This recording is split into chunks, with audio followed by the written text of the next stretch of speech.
Bismillahirrahmanirrahim.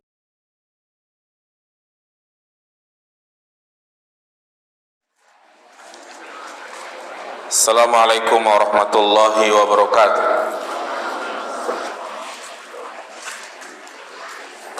Alhamdulillah, wassalatu wassalamu ala rasulillah wa ala alihi wa sahbihi wa mawallah. Ashhadu an la ilaha illallah wahdahu la syarika lah, wa ashhadu anna muhammadan abduhu wa rasuluhu la nabiyya ba'dah. Allahumma salli ala Muhammad wa ala ali Muhammad. Amma ba'du, ayyuhal ikhwah, a'azzani Allah wa iyyakum jami'an. Jamaah salat maghrib yang dirahmati Allah subhanahu wa ta'ala, pada kesempatan yang berbarokah ini kembali kita akan melanjutkan kajian rutin kita membahas kitab Al-Arba'in An-Nawawiyah lil Imam An-Nawawi rahimahullahu ta'ala. Kita ambil pelajaran dan faedah-faedah penting dari ucapan Nabi kita Muhammad sallallahu alaihi wasallam, karena tentunya setiap apa yang beliau sampaikan itu syarat dengan ilmu dan faidah yang sangat penting untuk kita pelajari, karena tidaklah beliau berucap melainkan dari wahyu Allah subhanahu wa ta'ala. Wa ma yantiqu anil hawa in huwa illa wahyu yuha. Beliau tidak berucap berdasarkan hawa nafsunya, tapi apa yang beliau sampaikan itu berdasarkan wahyu dari Allah subhanahu wa ta'ala. Pada pertemuan sebelumnya kita telah membahas hadis yang ke-17 tentang perintah berbuat baik dalam segala hal. Berbuat baik kepada Allah, berbuat baik kepada manusia, kepada hewan, dan kepada yang lainnya. Adapun pada kesempatan yang berbarokah ini kita akan bahas hadis yang ke-18 tentang 3 wasiat Rasulullah sallallahu alaihi wasallam kepada 2 orang sahabatnya, tetapi berlaku juga kepada seluruh umatnya, di mana Nabi mengatakan kepada Abu Dzar dan Mu'adz bin Jabal. Namun di sana ada kaidah penting, bahwasanya setiap apa saja yang Rasulullah sampaikan kepada para sahabatnya, maka hukum yang ada dalam hadis tersebut berlaku juga bagi seluruh umatnya. Al-ibratu bi umumil lafzi la bi khususis sabab. Jadi kita melihat keumuman apa yang beliau sampaikan, bukan kepada orang yang disampaikan hadis tersebut. Nah, di antaranya hadis yang akan kita bahas, an Abi Dzar Jundub bin Junadah wa Abi Abdurrahman Mu'adz bin Jabal, 2 sahabat Nabi sallallahu alaihi wasallam yang namanya tidak asing lagi di telinga kita. Abu Dzar nama aslinya adalah Jundub bin Junadah. Abi Abdurrahman yaitu Mu'adz bin Jabal. Abu Dzar sahabat yang mulia, sahabat yang memiliki banyak keutamaan. Di antara keutamaannya, dia adalah sahabat yang paling zuhud, yakni beliau meninggalkan kesenangan-kesenangan duniawi.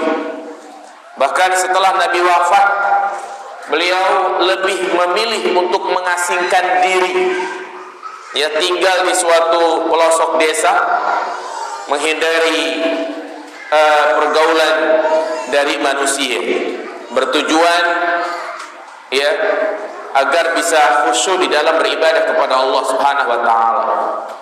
Saking juhudnya dia memiliki pendapat yang tentu pendapat ini ia menyelisih pendapat yang lainnya, bahwa siapa saja yang memiliki harta yang telah mencapai nisabnya, misalnya seorang punya emas seberat 85 gram, maka dia wajib membayarkan zakatnya seluruh hartanya tersebut. Padahal yang benar berapa persen? 2,5%. Iya.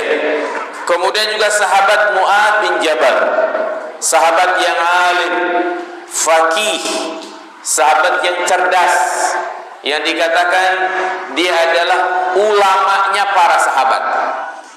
Iya. Jadi kecerdasan, kealiman para sahabat itu bertingkat-tingkat. Nah, di antara sahabat yang IQ-nya tinggi, yang alim, luas ilmunya adalah Mu'adz bin Jabal, sehingga Nabi mengutusnya untuk berdakwah kemana? Ke Yaman. Tentunya orang yang diutus oleh Nabi SAW bukanlah orang sembarangan. Apa isi wasiat Nabi? Beliau bersabda, ittaqillah haitsuma kunta. Bertakwalah kepada Allah dimanapun engkau berada. Wa atbi'is sayyi'atal hasanata tamhuha. Iringilah setiap kejelekan dengan kebaikan, niscaya akan menghapus kesalahan tersebut. Wa khaliqin nasa bi khuluqin hasan. Dan pergaulilah manusia dengan akhlak yang baik. Nah, inilah 3 wasiat Nabi sallallahu alaihi wasallam. Yang pertama, wasiat untuk selalu bertakwa dimanapun kita berada, baik di dalam keramaian maupun di saat kita sendirian. Karena itu tanda benarnya keimanan seseorang kepada Allah, tanda tingginya iman seseorang, yaitu di mana ia menerapkan nilai-nilai ketakwaan dimanapun dia berada. Jadi di semangat ibadahnya bukan hanya di saat banyak orang, tapi tatkala dia berada dalam kamar, tidak ada seorang pun yang melihatnya, dia juga menerapkan nilai-nilai ketakwaan. Itulah yang menjadi bahan renungan bagi kita semua jemaah sekalian.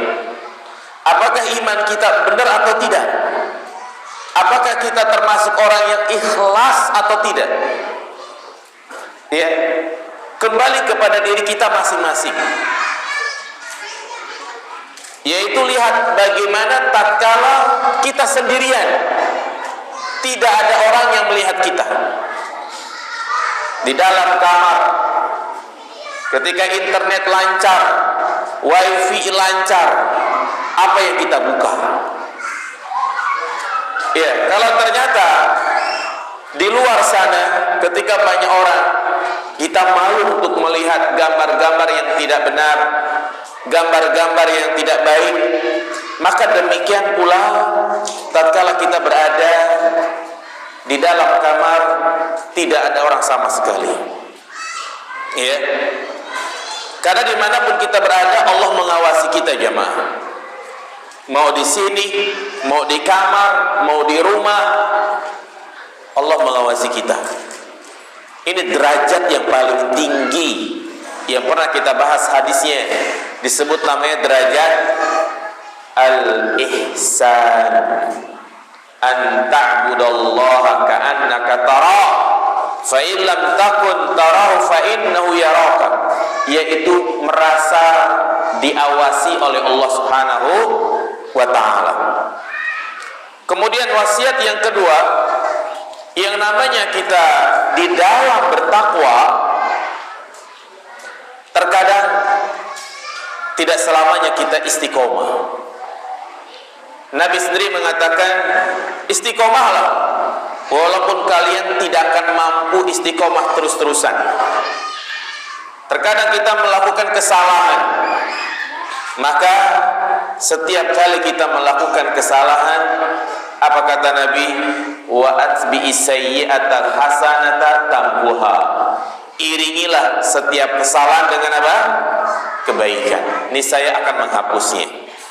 Wasiat yang ketiga adalah perintah untuk mempergauli manusia dengan akhlak yang baik.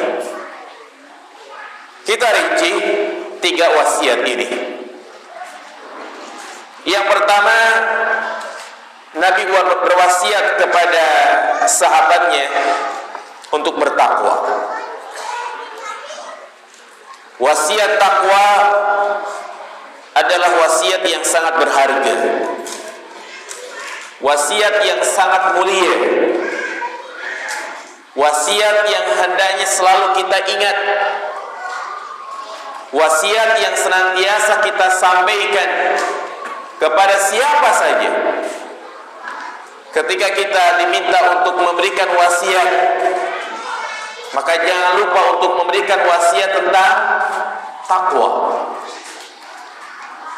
Karena itu diantara sunnah-sunnah di dalam menyampaikan khutbah, baik khutbah Id, khutbah Jumat, khutbah nikah, dan yang lainnya, disisipkan di dalamnya wasiat tentang takwa. Dan ia adalah wasiat yang tidak akan pernah basi. Walaupun kita sudah berada di akhir zaman, Allah Subhanahu wa taala berfirman, "Wa laqad wassayna alladzina utul kitaba min qablikum wa iyyakum anittaqullah."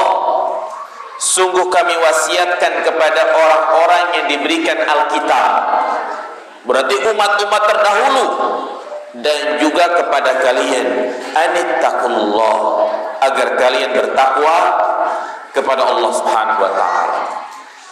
Ini menjadi bukti bahwasanya wasiat takwa itu tidak mengenal waktu, tidak mengenal tempat, sehingga untuk selalu diingatkan.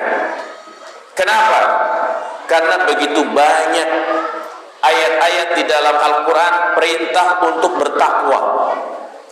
Bukan hanya menjelaskan perintah untuk bertakwa, tapi Allah juga jelaskan fadilah, keutamaan dari takwa itu sendiri, dan kabar gembira bagi orang yang bertakwa kepada Allah Subhanahu wa taala.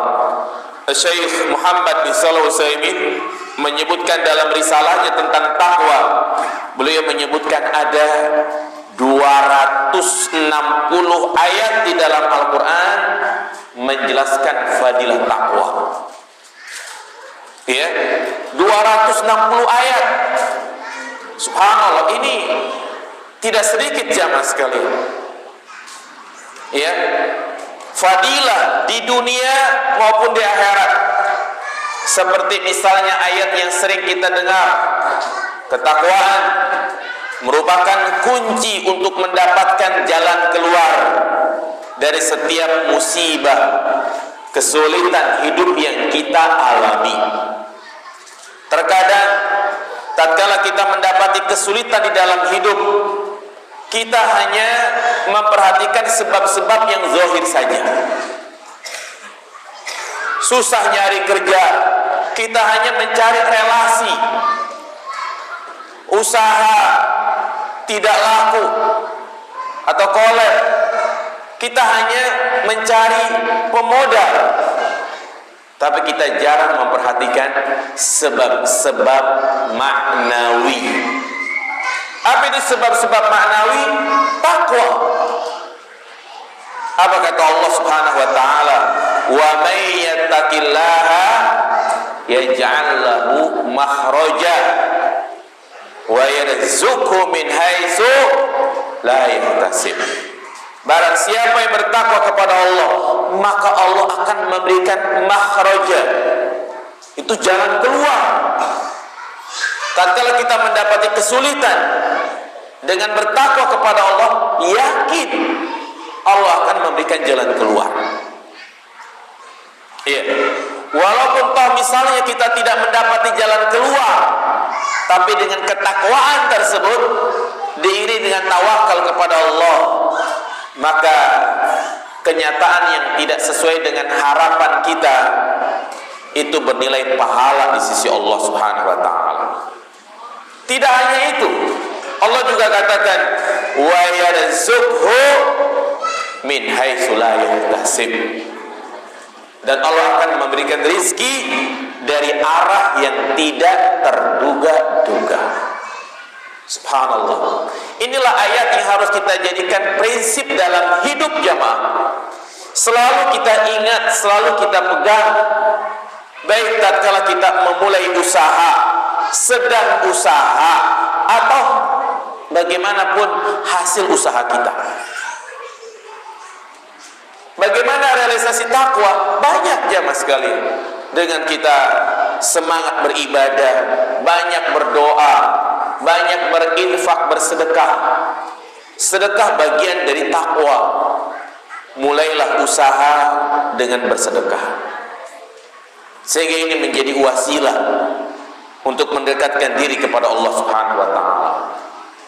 Punya toko, misal ingin buka toko baru, bikin nasi bungkus, nasi kotak 100 atau berapa, kemudian tebar kepada fakir miskin. Ya. Kemudian juga tatkala usaha kita maju, sama kita juga harus menerapkan nilai-nilai ketakwaan. Sedekah lagi. Seperti itulah jamaah sekalian. Ya, niscaya Allah Subhanahu wa taala akan memberikan jalan keluar. Allah Subhanahu wa taala akan memberikan rizki dari arah yang tidak terduga-duga. Kemudian juga Allah Subhanahu wa taala akan memberikan kemudahan. Wa may yattaqillaha yaj'al lahu min amrihi yusra. Barang siapa yang bertakwa kepada Allah, maka Allah akan menjadikan urusannya itu mudah. Urusannya itu mudah. Ini di dunia jamaah sekalian. Ini di dunia. Belum lagi di akhirat. Orang yang bertakwa jaminannya adalah surga. Apa kata Allah dalam surat Maryam ayat 63?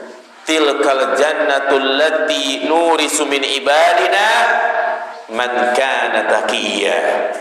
Itulah surga yang kami wariskan kepada hamba-hamba kami yang bertakwa. Subhanallah, begitu banyak keutamaan takwa. Dalam kondisi sulit secara umum seperti yang kita alami sekarang ini, kemarau panjang, sebagian ya saudara-saudara kita mengalami kekeringan, sulit untuk mendapatkan air, kebakaran hutan dan musibah-musibah lainnya. Kadang kita itu hanya memandang, oh, lagi ada badai apa itu? La Nina apa namanya itu? Ya, kita hanya melihat itu, emang siklusnya, emang begini-begini. Itu yang hanya kita pikirkan. Ya, padahal Allah Subhanahu wa taala mengatakan, "Walau anna ahlal qura amanu wattaqau la fatahna 'alaihim barakatim minas samai wal ardh." Seandainya penduduk kaum mereka beriman dan bertakwa, maka kami akan buka pintu keberkahan dari langit dan juga dari bumi. Dan juga Nabi mengatakan apa? Disebabkan orang-orang yang tidak membayar zakat, Allah Subhanahu wa taala menahan turunnya hujan. Inilah orang yang beriman jamaah sekalian. Ya, bukan hanya kita hanya fokus melihat berita-berita sebab kemarau, ya daerah ini akan tidak ada hujan. Hanya itu yang kita lihat. Sementara Al-Quran memberikan petunjuk kepada kita agar kita bertaubat kepada Allah Subhanahu wa ta'ala. Subhanallah. Jadi ada 200 berapa tadi? 260 fadilah takwa di dalam Al-Quran. Lalu apa takwa itu sendiri? Banyak para ulama memberikan penafsiran takwa. Maka pengertian takwa yang paling bagus adalah apa yang disampaikan oleh Talq bin Habib, an ta'mala bi ta'atillah ala nurin minallah tarju sawaballah wa an tatruka ma'siyatallah ala nurin minallah takhafu iqaballah. Takwa adalah engkau melaksanakan atau mengerjakan ketaatan kepada Allah di atas cahaya dari Allah, yakni ketaatan-ketaatan tersebut bersumber dari Al-Quran dan As-Sunnah, dan juga engkau berharap pahala dari Allah Subhanahu wa ta'ala. Kemudian yang kedua, wa antatruka maksiatallah, yaitu engkau meninggalkan maksiat kepada Allah di atas cahaya dari Allah karena engkau takut akan azabnya. Ya, itulah takwa jamaah sekalian. Sehingga dari pengertian ini tidak mengapa kita beribadah mengharapkan pahala. Kita meninggalkan maksiat takut azab, boleh. Bahkan ini salah satu hal yang harus kita hadirkan di dalam hati. Ini dalam rangka membantah sebagian orang yang mengatakan gak boleh kita ibadah mengharapkan pahala karena dikatakan tidak ikhlas. Ini salah kaprah. Justru Nabi SAW selalu meminta balasan surga, seperti beliau mengatakan, idza sa'alta fas'alil firdaus. Apabila engkau meminta, maka mintalah surga firdaus. Iya. Kemudian juga doanya Nabi Ibrahim, waj'alni min warasati jannatin na'im. Ya Allah, jadikanlah aku menjadi penghuni surga yang penuh dengan kenikmatan. Ini menjadi dalil bolehnya kita beribadah mengharapkan apa? Surga. Iya. Contoh ketaatan-ketaatan banyak. Sebagaimana Allah sebutkan dalam surat Al-Baqarah ayat 177. Ya, di mana Allah menjelaskan bentuk-bentuk ketaatan. Allah berfirman, laisal birra an tuwallu wujuhakum qibalal masyriqi wal maghrib walakinnal birra man amana billahi wal yawmil akhir wal malaikati wal kitabi wan nabiyyin. Kebaikan itu bukan menghadapkan wajah kalian ke arah barat atau ke arah timur. Kebaikan itu adalah beriman kepada Allah, beriman kepada hari akhir, beriman kepada malaikat, beriman kepada kitab, dan beriman kepada para rasul. Ini berkenaan tentang amalan hati, al-iman. Kemudian berikutnya, wa atal mala ala hubbihi dzawil qurba wal yatama wal masakin wa ibnas sabil was-sa'ilina wa fir riqab. Kemudian Allah katakan engkau memberikan harta yang kau cintai. Subhanallah, ini menjadi pelajaran bahwasanya sedekah yang paling utama adalah sedekah dengan harta yang paling kita cintai, bukan harta yang sudah kita tidak butuhkan lagi, bukan sisa-sisa dari harta kita. Engkau bersedekah, memberikan harta kepada kerabat dekat, ini harus kita dahulukan. Tatkala kita ingin berinfak, berinfaklah kepada orang-orang yang terdekat dengan kita terlebih dahulu. Siapa? Orang tua, adik, kakak, paman, om, anak, dan yang lainnya. Sebelum kita berbuat baik sama teman, waliyatama, dan berinfak kepada anak yatim, kepada fakir miskin, kepada ibnu sabil, ya, kemudian kepada orang yang meminta-minta, yang jelas-jelas dia tidak mampu, dan membebaskan budak. Kemudian Allah katakan wa aqamas shalah wa ataz zakat, mendirikan salat, menunaikan zakat, wal mufuna bi ahdihim, mereka menepati janji-janji mereka, idza ahadu, apabila berjanji, was-sabirina fil ba'sa'i wad dharra, dan dia bersabar di saat dia susah maupun sulit. Lihat di sini, sabar bagian dari apa? Takwa. Sabar adalah ibadah.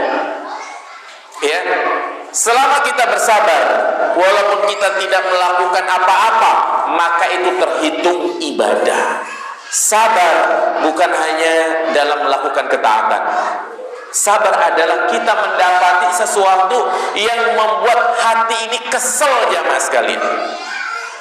Itulah saatnya kita butuh sabar. Tetangga yang nyeselin, nyetel musik keras-keras, buang sampah sembarangan, ya, miara ayam, miara kambing yang mengganggu kita, kita sudah bilangin, udah lapor ke RT, semuanya sudah kita lakukan. Apa solusinya jamaah sekalian? Apa lagi kita lakukan jamaah? Sabar. Kalau kita punya duit ya pindah gitu kan.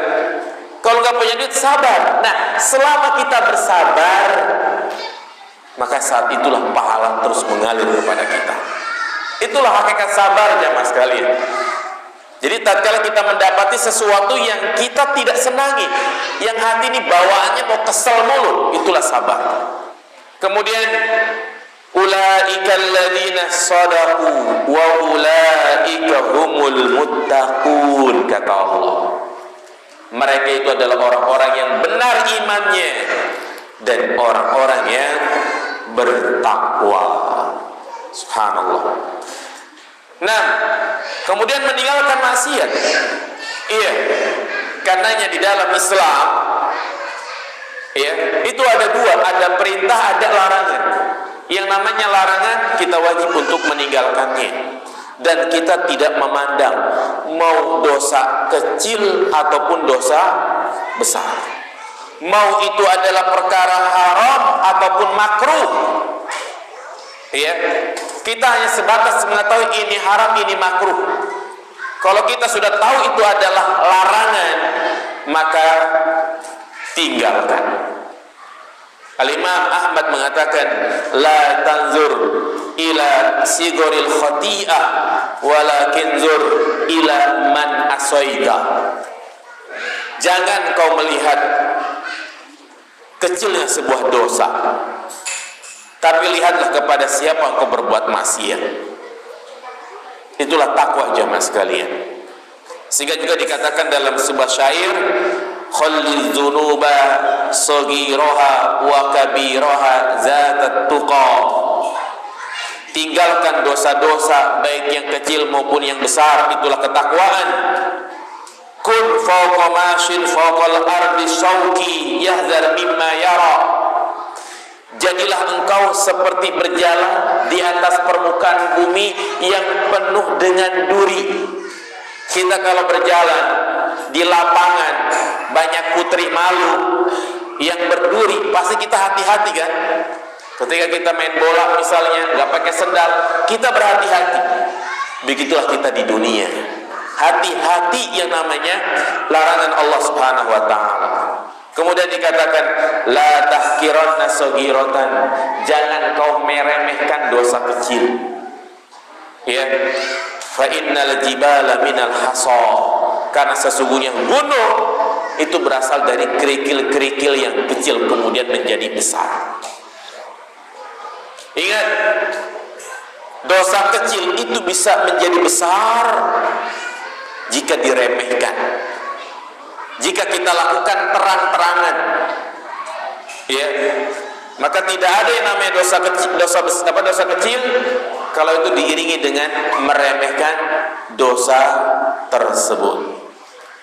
Karena itu bersyukurlah jamaah sekalian, tatkala hati ini merasa berdosa, tatkala kita melakukan perbuatan dosa, itu tanda hati yang masih bersih.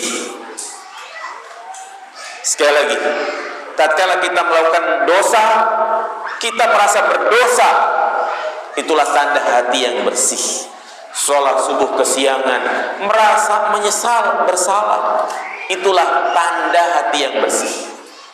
Berarti sebaliknya, orang yang tidur kesiangan setiap hari, bangunnya jam setengah 7, jam 7, enggak pernah merasa berdosa, itu tanda hati sudah kotor jamaah sekalian.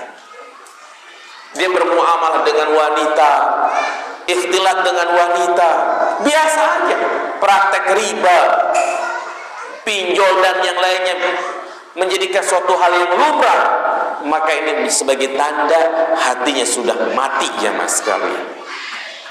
Nah, kemudian wasiat yang kedua, tentunya tadi saya sampaikan, kita tidak selamanya istiqomah. Kadang kita terjerumus ke dalam kemaksiatan tanpa ada niatan sebelumnya. Apalagi di zaman sekarang ini, yang kadang sangat sulit bagi kita untuk menghindar dari maksiat. Memang itulah yang disampaikan oleh Nabi SAW. Kullu bani Adam khata' wa khairul khata'in at-tawwabun. Setiap anak Adam pasti melakukan kesalahan, dan setiap sebaik-baik orang yang melakukan kesalahan adalah dia yang bertaubat. Jadi manusia yang terbaik di sisi Allah bukan yang tidak pernah melakukan kesalahan. Ingat itu. Karena tidak ada manusia yang hidup di dunia ini yang terlepas dari kesalahan. Yang terbaik di sisi Allah adalah ketika dia terjerumus ke dalam kemaksiatan, dia bersegera untuk apa? Bertaubat. Itulah ibadah yang disebut dengan taubat. Taubat ini muncul tatkala seorang berbuat apa? Maksiat. Dan taubat adalah ibadah yang sangat agung, ibadah yang sangat mulia, yang mendatangkan cinta Allah. Innallaha yuhibbut tawwabin wa yuhibbul mutatahhirin. Dan di sini Nabi SAW memberikan arahan bagaimana kalau kita terjerumus ke dalam kemaksiatan, yaitu iringilah kesalahan tersebut dengan kebaikan. Contoh misalnya, kadang niat kita buka YouTube pengen melihat video, tapi pastinya setiap channel yang mungkin dia nggak mau bayar gitu kan, muncul iklan sabun, iklan sampo, iklan tempat-tempat liburan, pasti ditampilkan gambar apa? Perempuan yang tidak menutup auratnya. Ini yang kita saksikan hampir setiap hari jamaah, ya kan, hampir setiap hari. Maka ketika kita mendapati maksiat seperti ini, berusahalah untuk menghindar. Jadi bukan malah dipelototin. Pandangan pertama tidak mengapa, tapi pandangan selanjutnya itulah yang menjadikan dosa. Iya, karena itu ketika kita melakukan kemaksiatan seperti ini atau di tempat-tempat umum, kadang kita serba salah. Mau lihat ke atas, melihat wajahnya yang cantik, lihat ke bawah, lihat betisnya yang putih, nunduk, ya kesandung kita. Maka ya inilah kondisi-kondisi di mana kita tidak bisa menghindar dari maksiat. Apa kata Nabi? Wa atbi'is sayyi'atal hasanata tamhuha. Iringilah dengan kebaikan. Di antara bentuk kebaikan adalah istighfar. Istighfar jemaah sekalian. Jangan kita tunda nanti aja mau tidur baru istighfar. Tidak, saat itu juga istighfar. Iya. Makanya Syekhul Islam Ibnu Taimiyah menyebutkan tentang hal-hal yang bisa menghapus dosa kita. Beliau menyebutkan banyak, di antaranya adalah bertaubat, beristighfar. Ya. Dengan satu kali kita mengatakan astaghfirullah, saat itulah berguguran dosa-dosa yang kita lakukan. Itulah keajaiban istighfar. Makanya ada doa disebut Sayyidul Istighfar. Kita memohon ampunan dari Allah Subhanahu wa taala.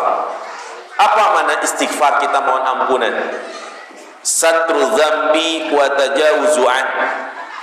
Yakni kita memohon kepada Allah agar menutupi aib-aib yang pernah kita lakukan, jangan dibongkar. Dan yang kedua, Allah maafkan. Jangan sampai kemaksiatan yang pernah kita lakukan dan sudah kita bertaubat memberikan efek buruk pada diri kita. Karena setiap maksiat pasti mendatangkan apa? Keburukan. Makanya di dalam doa istiftah, Allahumma ba'id baini wa baina khotoyaya kama ba'ata bainal masyriqi wal maghrib. Allahumma nakkini min khotoyaya kama yunaqqa thawbul abyadu minad danas. Allahumma ghsilni min khotoyaya. Nah, di sini ada 3 permintaan. Meminta agar kita dijauhkan dari dosa. Yang kedua, kita minta agar diampuni dosa-dosa kita. Dan yang ketiga, kita minta agar dosa-dosa yang pernah kita lakukan tidak memberikan efek buruk pada diri kita, keluarga kita, dan yang lainnya. Nah, toh walaupun misalnya dosa tersebut dan kita sudah bertaubat memberikan efek buruk, ada aja musibah-musibah yang menimpa kita, maka hadirkanlah dalam hati dan kita berharap itu sebagai sebab pengampunan dosa. Yang kedua, yaitu amalan kebaikan. Amalan kebaikan sebagaimana Allah sebutkan dalam surat Hud ayat 114 yang memperkuat hadis ini, innal hasanati yudhibnas sayyiat. Sesungguhnya kebaikan-kebaikan itu akan menghapus keburukan. Oleh karenanya banyak sekali ibadah-ibadah yang keutamaannya itu menghapus dosa. Contoh misalnya as-salawatul khamsu al-jum'atu ilal jum'ati wa ramadhan ila ramadhan mukaffiratun lima bainahunna. Salat 5 waktu, Jumat ke Jumat berikutnya, puasa Ramadan, semua itu menghapus dosa. As-sadaqatu tudfi'ul khati'ah kama yudfi'ul ma'an nar. Ya, sedekah itu bisa menghapus kesalahan sebagaimana air bisa memadamkan api. Nah, apa kata para ulama? Dosa itu bagaikan najis. Bagaikan najis. Dan kebaikan-kebaikan itu bagaikan air. Tatkala kita buang hajat, maka tentunya masih tersisa najis tersebut, dan najis tersebut akan hilang dengan kita melakukan istinja alias cebok. Nah, demikian pula dosa, jamaah. Ketika kita melakukan perbuatan dosa, maka saat itulah sama saja kita sedang berlumuran najis. Nah, untuk membersihkannya itu semua, itu dengan apa? Melakukan kebaikan. Ya. Dan ini bagian dari bentuk taubat. Mungkin ada yang bertanya, Pak Ustaz, dahulu di masa jahiliyah sebelum saya mendapatkan hidayah, saya sering meninggalkan sholat. Mungkin udah berapa sholat saya tinggalkan? Kalau di kodok mungkin gak cukup setahun.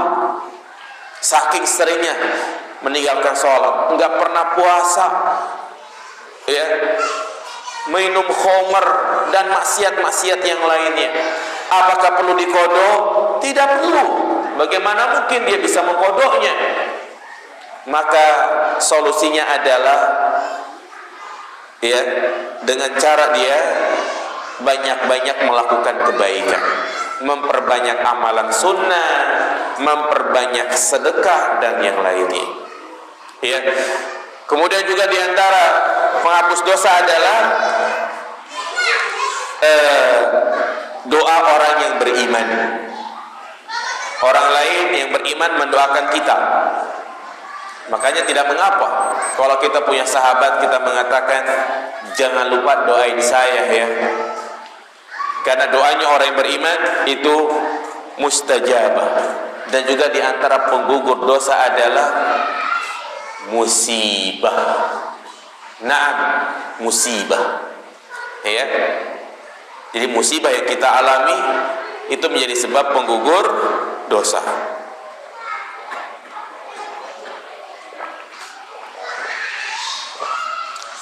Kemudian wasiat yang ketiga, wa khaliqin nasa bi khuluqin hasan. Pergaulilah manusia dengan akhlak yang baik. Subhanallah. 3 wasiat ini terkumpul hak-hak Allah dan hak-hak manusia. 2 wasiat yang pertama itu berkenaan tentang apa jemaah? Hak-hak Allah, bertakwa dan bertaubat. Wasiat yang ketiga ini berkaitan dengan hak-hak manusia. Artinya percuma seseorang rajin ibadah, ternyata akhlaknya buruk kepada manusia, kepada saudaranya, kepada temannya, maka ini percuma jamaah sekalian. Nah, azan dulu. Nah, akhlak mulia itu adalah perkara yang sangat penting jamaah sekalian. Akhlak mulia memiliki kedudukan yang sangat tinggi, yang dia menjadi pemberat timbangan kebaikan nanti pada hari kiamat. Walaupun mungkin seseorang ibadah sunnahnya itu sedikit, tetapi dia memiliki akhlak yang mulia, maka itu bisa menandingi timbangan orang-orang yang melakukan ibadah tapi akhlaknya buruk. Apa kata Nabi SAW? Laisa syai'un asqala fil mizan innallah min husnil khuluq. Tidak ada sesuatu yang paling berat di dalam timbangan di sisi Allah kecuali akhlak yang baik. Dan akhlak yang baik itu menandingi pahala puasa sunnah dan sholat tahajud. Apa kata Nabi SAW? Innal abda la yablughu manzilatas shaim al-qaim bihusni khuluqih. Sesungguhnya seorang hamba mencapai derajat orang yang rajin puasa, orang yang rajin qiyamul lail dengan akhlaknya yang baik. Kisah yang pernah saya sampaikan tentang seorang yang Nabi mengatakan akan datang penghuni surga. Berkali-kali ternyata datanglah seseorang. Apa rahasianya? Ternyata orang ini enggak pernah hasad sama orang. Karenanya dari sini dapat kita simpulkan jemaah sekalian, akhlak yang baik itu bisa kita terapkan bagaimana kita bermuamalah dengan diri kita. Sekali lagi, sebagaimana kita mengharapkan kebaikan, maka demikian pula begitulah sikap kita kepada orang lain. Kita pengen dihargain, kita pengen dihormatin, kita pengen mungkin mendapatkan pengakuan, kita pengen kalau orang ketemu tegur, kita nggak mau digibahin, kita nggak mau dizolimin. Maka demikian pula perlakukan orang lain sebagaimana kita memperlakukan diri kita sendiri. Itulah prinsip akhlak yang mulia. Sehingga Nabi SAW menyebutkan ada 3 unsur. Yang pertama adalah bazul ma'ruf, yang kedua kaful adza, dan yang ketiga wa talaqatul wajhi. Unsur akhlak mulia yang pertama adalah bazul ma'ruf, berikan manfaat. Apa yang kita bisa berikan kebaikan kepada orang lain. Kalau kita tidak mampu itu, maka yang kedua kaful adza, jangan nyakitin orang lain, ya, jangan zalimi orang lain. dan yang ketiga berwajah ceria. Itulah jamaah sekalian, 3 unsur akhlak mulia. Dan tentunya 3 nasihat ini adalah nasihat yang sering diulang-ulang disampaikan. Maka jangan sampai nasihat-nasihat seperti ini masuk kuping kanan keluar kuping kiri, bukan hanya sekedar didengar, tapi kita berusaha untuk mempraktekkan dalam kehidupan sehari-hari kita. Apakah sama ucapan istighfar dengan taubat kita? Apakah taubat itu sendiri cukup dengan kita beristighfar? Berbeda. Tujuannya sama, mengharapkan ampunan dari Allah. Istighfar yaitu ucapan astagfirullahaladzim. Kita ungkapkan dengan lisan dan diiringi dengan amalan hati. Kita berjanji untuk tidak mengulangi dosa kita. Adapun taubat, aplikasinya itu kalau kita bertaubat, maka konsekuensinya yang pertama, dia harus ikhlas di dalam bertaubat. Yang kedua, dia harus meninggalkan maksiat tersebut, harus dia tinggalkan. Yang ketiga, menyesali perbuatan dosa yang dia lakukan. Dan yang keempat, bertekad untuk tidak melakukan lagi. Itulah taubat nasuha. Tambahan yang kelima, kalau itu berkaitan dengan hak adami, maka dia harus kembalikan. Dia harus meminta keikhlasan. Sehingga sedangkan kita melakukan dosa yang selalu terulang tiap hari, apakah itu sama saja kita mempermainkan taubat kita? Tadi saya sampaikan, kalau kita sudah melakukan 4 hal ini, menyesal, bertekad, meninggalkan, ternyata terjerumus lagi, taubat lagi ya mas kalian. Ya memang seperti itu. Ya, yang penting kita berusaha untuk meninggalkan. Jangan ada sedikit pun dalam hati ketika dia bertaubat, besok saya mengulangi lagi. Kalau perasaan itu ada, berarti belum apa ini? Bertaubat. Nah, kalau kita sudah menyesal, wallahi saya tidak mengulangi lagi. Saya tidak mengulangi lagi. Besoknya diulangi lagi, taubat lagi. Memang seperti itulah. Makanya perintah taubat itu bukan 1, 2, 3 kali jamaah sekalian. Ya, dikatakan mempermainkan Allah kalau tidak ada niat untuk meninggalkan. Kalau ada niat untuk meninggalkan tapi kita terjerumus lagi, ya maka ya taubat lagi seperti itu. Makanya dikatakan kullu bani adam khata, bukan khata. Pakai siyagul mubalaghah, pasti sering melakukan apa? Kemaksiatan. Apakah ada sedekah subuh? Kata orang kalau sedekah subuh maka rezeki akan lancar. Istilah sedekah subuh, ya, kalau yang dimaksud ini mengkhususkan, yakni dengan istilah ada cara-cara khusus, ya, dengan cara dikoordinir, maka itu tidak ada. Yang ada itu adalah sedekah subuh, maksudnya anjuran untuk bersedekah di awal siang. Karena di sana ada hadis di mana para malaikat mendoakan keberuntungan bagi siapa saja yang berinfak di waktu subuh, di waktu pagi maksudnya, ya, dan mendoakan kerugian bagi yang tidak bersedekah. Subuh ini bukan hanya tatkala kita berangkat sholat subuh kita sedekah. Yang penting pagi hari kita buka dengan apa? Sedekah. Mau beliin orang gorengan, mau dia traktir nasi uduk, itu bagian dari apa? Sedekah. Atau dia masukkan uang ke terombol masjid, itu bagian dari sedekah. Nah, itu masuk dari sedekah apa? Sedekah subuh. Contoh amalan atau sikap agar terhindar memandang rendah orang maksiat padahal diri kita sering bermaksiat secara tidak sadar.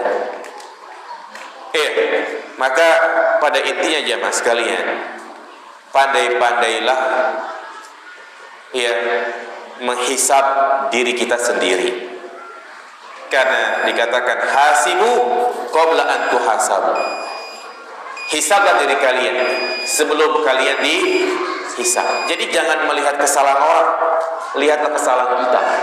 Maka dikatakan seandainya dosa itu memiliki aroma, mungkin tidak ada orang pun yang bisa mendekati kita. Ya. Jadi jangan melihat orang melakukan kesalahan.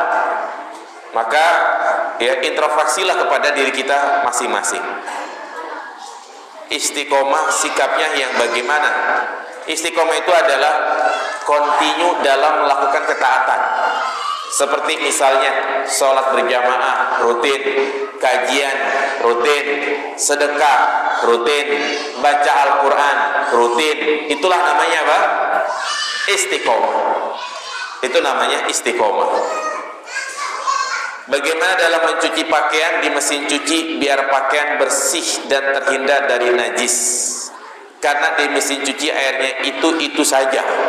Emang ya?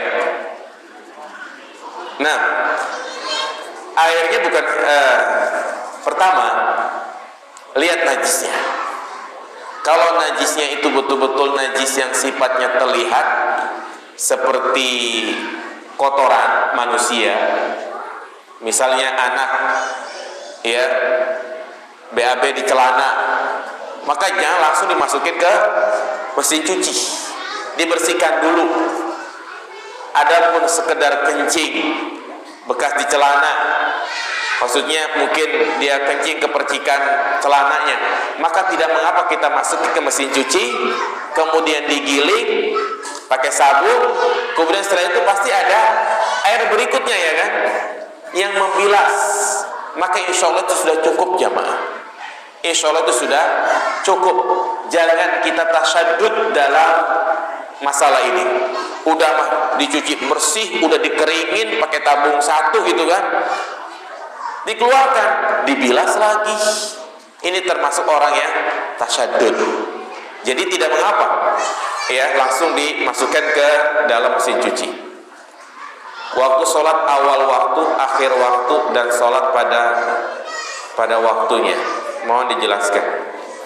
Ya, sebaik-baik sholat adalah di awal waktu. Ketika sudah tiba waktu sholat, dikumandangkan azan, maka bersegeralah untuk mengerjakan sholat. Jadi bukan diakhirkan.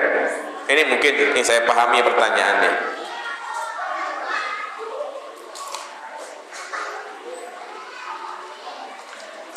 Akhlak baik kalau tidak sholat, bagaimana? Apakah masih disebut baik?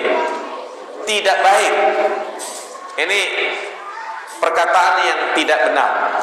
Nanti akan ada kesimpulan lain.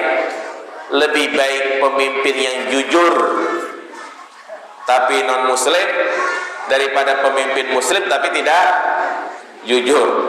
Ini ungkapan yang tidak benar.